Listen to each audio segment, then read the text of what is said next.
Hello and welcome to today's virtual summit hosted by Dr. Trinice McNeely. And I am Dr. Belinda Gilbert, and it is truly an honor to come before you on today. So I want to take the time, first of all, to thank you for taking time out of your busy schedule to come and be a part of my presentation that I will be doing titled Self-Care, a Necessity for Mothers. Okay, it is my hope that you would glean something from this presentation to help you along the journey called motherhood. If you find any information to be helpful, please share it with any of your fellow mothers as we're in this fight together. Okay, so just a little bit about myself before I get started. I'm a married mother of 3 boys, and I reside in Georgia, Southwest Georgia to be exact. I hold a doctorate degree in nursing practice with a specialization in health system leadership. I also have a master's degree with a specialization in nursing education. I also have an associate's degree in theology. I currently work as an assistant nursing professor at a local university, and I also work as a visiting professor at an online university where I teach in an RN to BSN nursing program. I also am a licensed and ordained minister and serve as a co-pastor to our church where I assist my husband. My background includes working in various clinical settings. I have held many roles in those clinical settings, and I am the founder of a women's ministry group that I oversee, mostly on Facebook now since the pandemic, titled Sisterhood in Christ, Coffee Talk with Pastor B. And other than that, I just love empowering others to be the very best that they can be. Please know that the information that I share today is by no means a way to or meant to diagnose or treat anyone. It is just for informational and educational purposes only. And I will be sharing my PowerPoint with you all, so feel free to go right along with me. Okay, so I'm going to get my PowerPoint ready to share with you.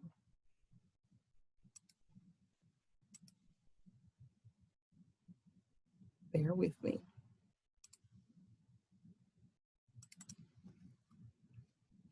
All right.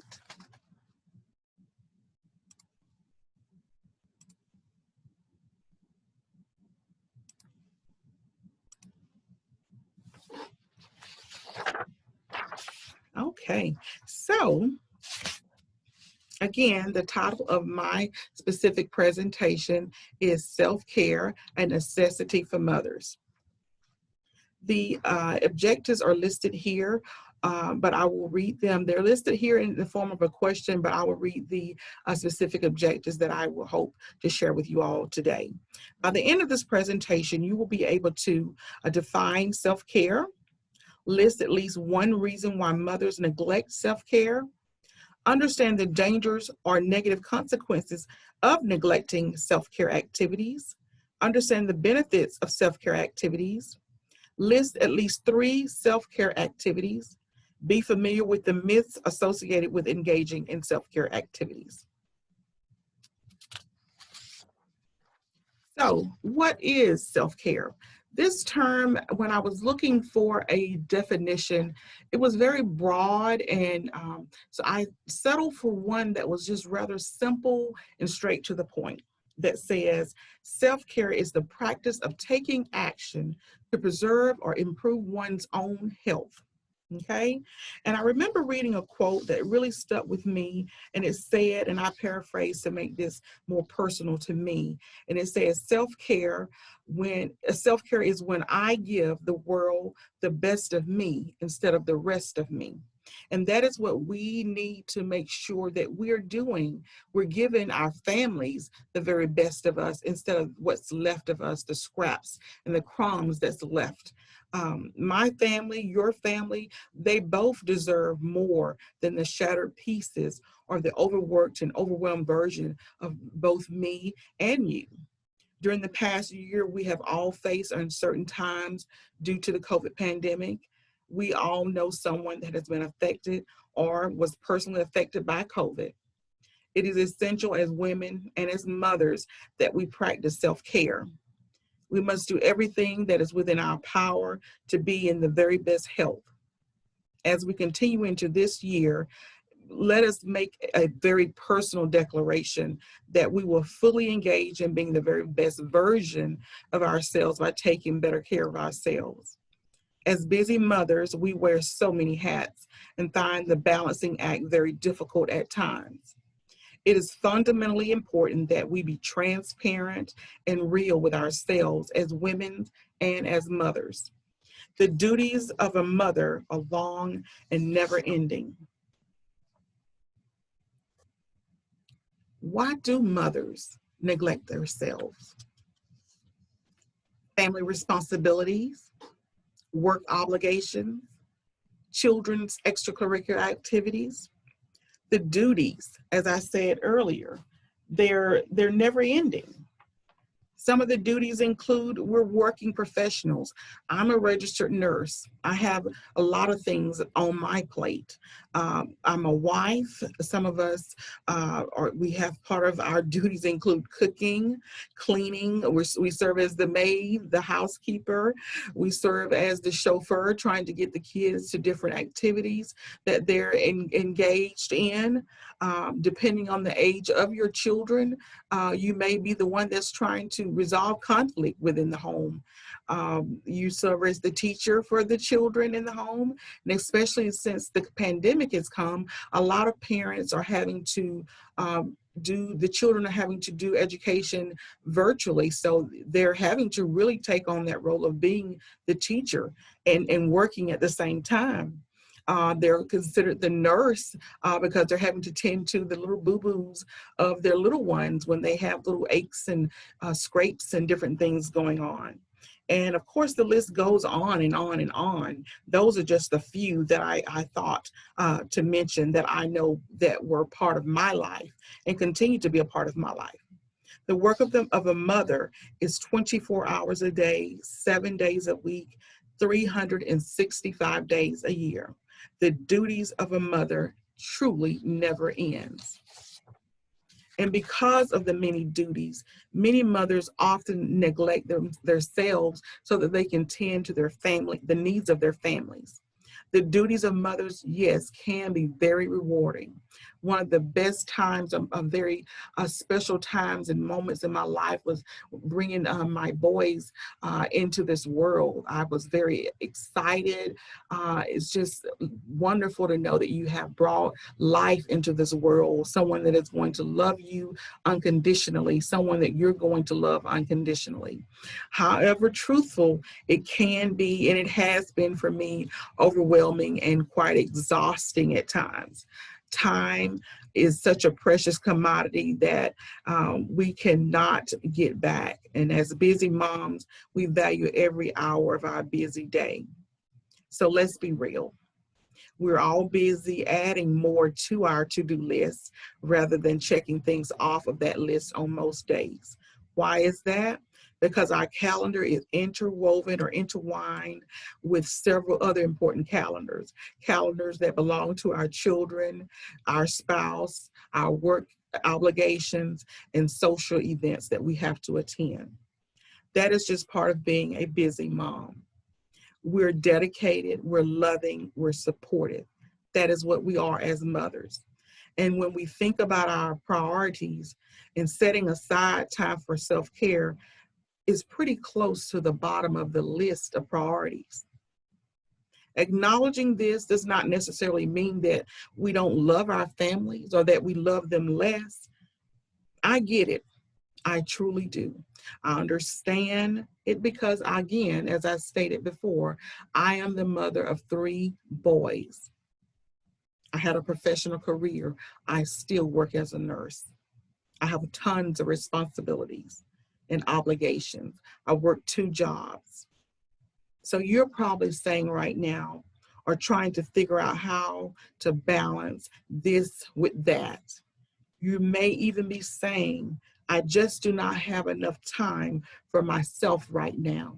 I cannot take out or put anything else on my plate, even though I need to do this for myself. I just can't do it. I can't squeeze in another 30 minutes just for me to be able to go and get a pedicure or to do this or to do that. Well, guess what?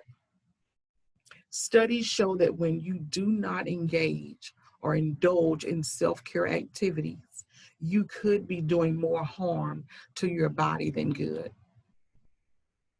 So we must make time for self-care activities. We must find balance in our lives. The dangers of neglecting self-care. Increased stress levels. With chronic stress, it can negatively affect our immune system, our digestive system, our cardiovascular system. In terms of our cardiovascular system, we'll find our heart rate being elevated, our blood pressure being elevated. Stress also affects our sleep. It affects our reproductive system. Chronic stress may also increase our susceptibility to some types of cancers. That is what I read in one study when I was putting this together. Another danger of neglecting self-care, we become easily distracted, angry, burned out. Again, sleep pattern disturbances, poor relationship, we lack self-esteem, and we have poor health problems, some of which I just named. Another study stated that self-care is necessary and associated with the reduction of fatigue and burnout. Again, it is very, very important for us to understand the dangers of neglecting self-care. So, the benefits of self-care. Self-care allows us to recharge on multiple levels. It allows us to recharge on a spiritual, mental, and physical level. We must be fully recharged so that we are more effective in all areas of our lives. We can no longer stop for quick charge here and there and think that that is going to be okay. Just as we make sure our cellular devices are fully charged, we should do the same when it comes to our entire bodies. We plug a near dead cell phone up for maybe 10, 15 minutes. It may give us about 15 to 20, 25% of a charge, right? Pretty much some of that. Well, how far does that get us before that battery light notifies us that the phone is almost dead again? Even worse is when the phone completely dies. Have you ever realized that when your phone completely dies, especially when it's been dead for an extended period of time, that it takes even longer for it to charge completely back up enough, even enough just so it can turn back on? Well, some call that hitting rock bottom or complete burnout in life. And we do not want to ever reach that point. Self-care shows others that we love ourselves. Love yourself enough to take care of yourself.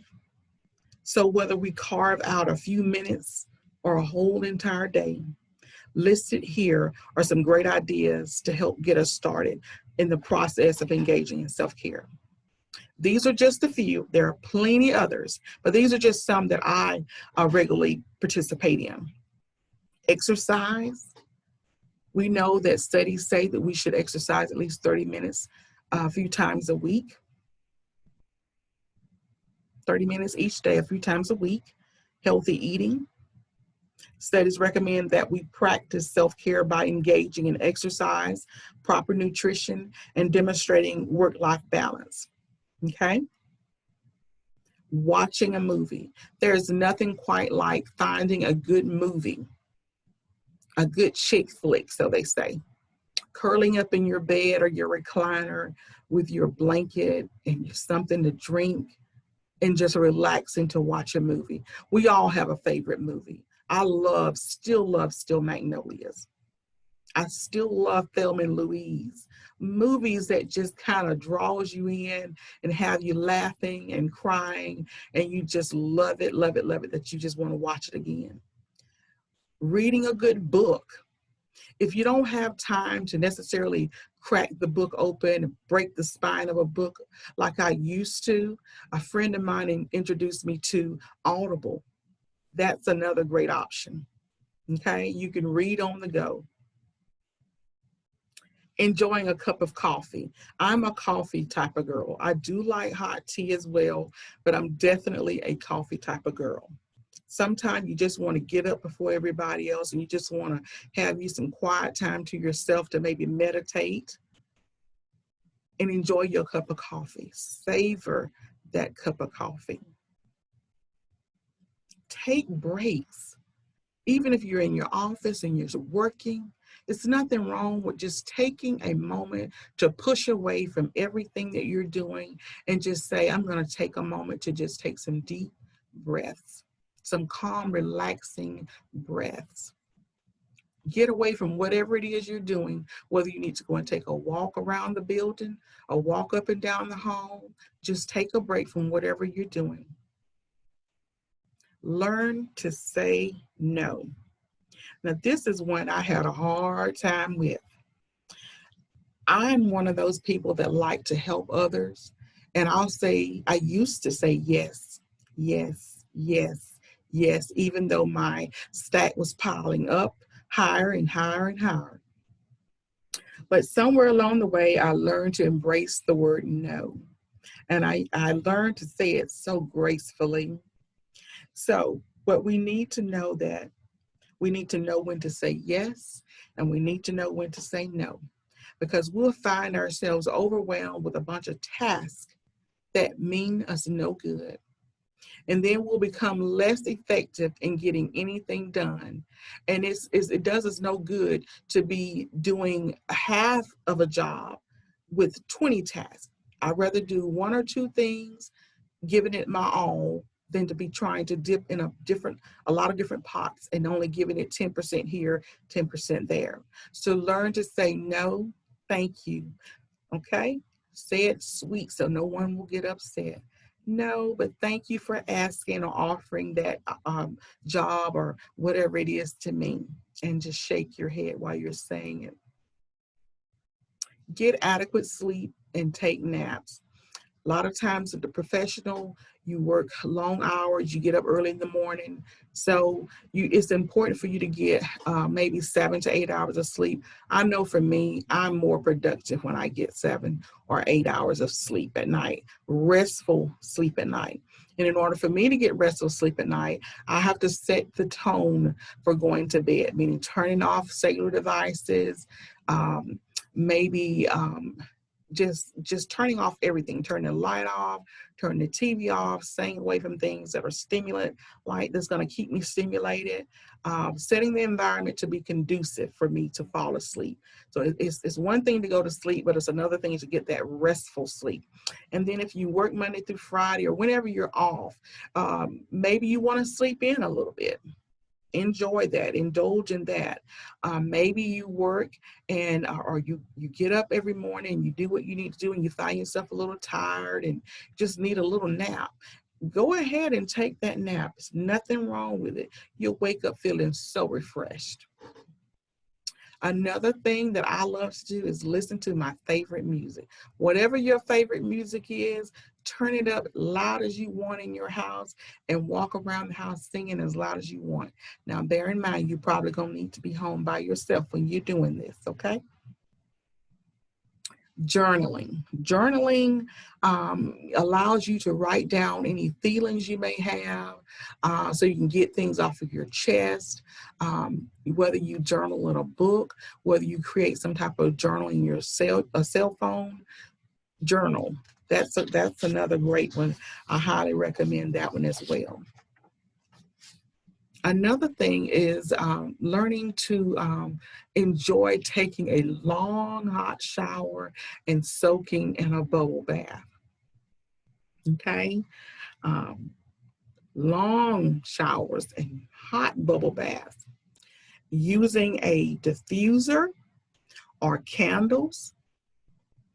Another one that I don't have up here, but I just thought about when it comes to learning to take breaks and saying no, would be to delegate tasks.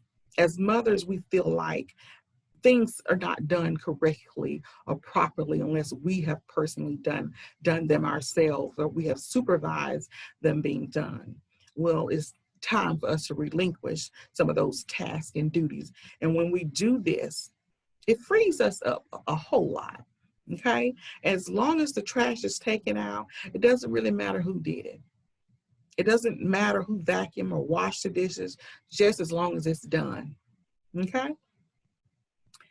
Another thing is indulging in manicures and pedicures. Those are some things I really, really enjoy. Since the pandemic has come along, I have not indulged in those as much as I used to, but I still do it, just have to take precautions when I go out and about. A massage. I tend to carry my stress in my shoulders. So when I go and get my massage, I make sure I tell the person that's working with me to really work my shoulder muscles to get some of that tension and stress out. It really makes a difference. It helps me to be able to be more relaxed. The salon. Every girl wants to get their hair done. So they say laid and slayed, okay? Go to the salon, get your hair done every now and then, or you may do your own hair, whatever works for you, but take time out to just pamper yourself. Another thing that I do every day is a daily devotional. Whether you do one that's in a book that you have at home, or you do one by utilizing an app on your cell phone. Do a daily devotional. It'll help center you in your spiritual self, help get you started in the day. Sometime I'll do one in the morning and one at night. It just depends. And speaking of daily devotional, you'll be surprised all the wonderful things you have at your disposal on your cell phone. Visit your app store, and you'll be able to locate numerous helpful resources that you can download.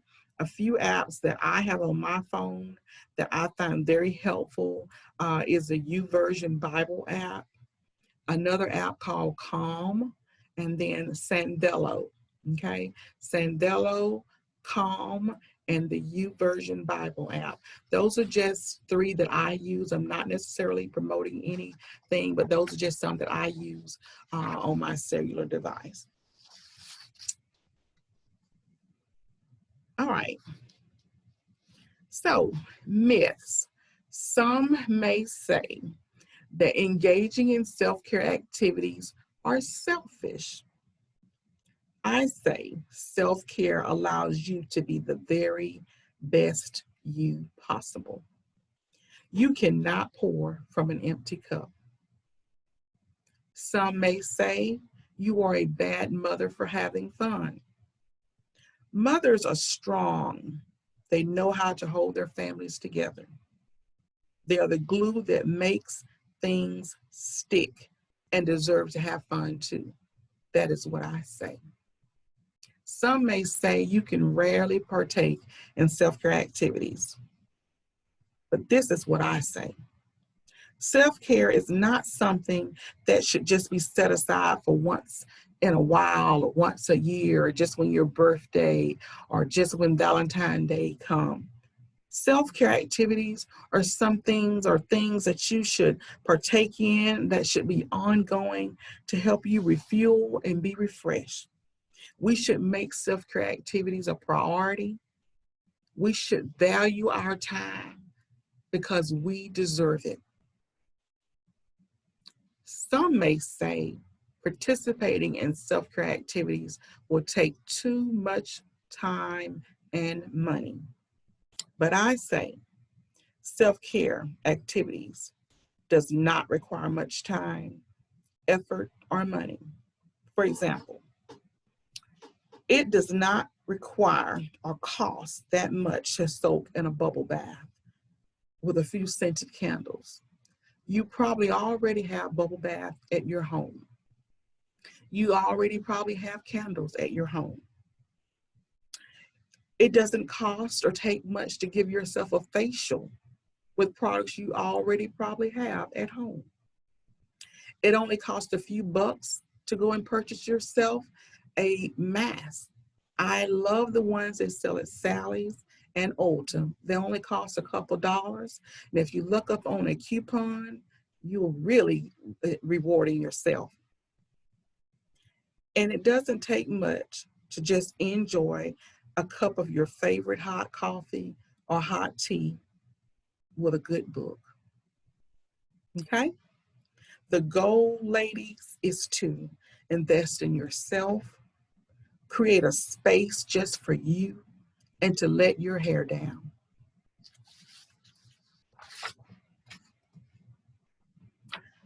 The self-care challenge.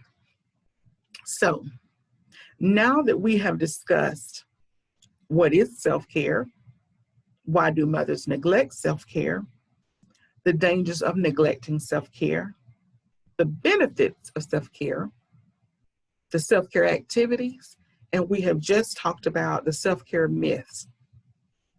I want to challenge each and every one of you to do the following, okay? I want you to pick one self-care idea that I discussed here today to commit to doing one day each week. For example, commit to soaking in a bubble bath once a week. Pick another idea that you can commit to doing each day. For example, reading or listening to a devotional. And then I want you, because I said at the beginning of this presentation that this is a journey, a motherhood journey, and we're in this fight together. I want you to find a self-care accountability partner, someone that is going to hold you accountable and someone you can also hold accountable to engage in self-care activities. Does that sound like a plan? I often say that proper preparation is key. And if you have someone that's going to help you plan to be successful, plan to indulge in self-care, you cannot go wrong. Self-care, no matter what is going on in you, in your life, in my life, or anybody's life, we all deserve to be happy. We deserve to be healthy. We deserve to be whole. So take time out for yourself, because if you do not, who will? Engage in self-care because you are worth it. I am Dr. Belinda Gilbert, and I would like to thank you for taking time out of your busy schedule to listen to my presentation, Self-Care, a Necessity for Mothers. And I will share all of the references that I mentioned in my presentation. And now I will stop sharing my screen.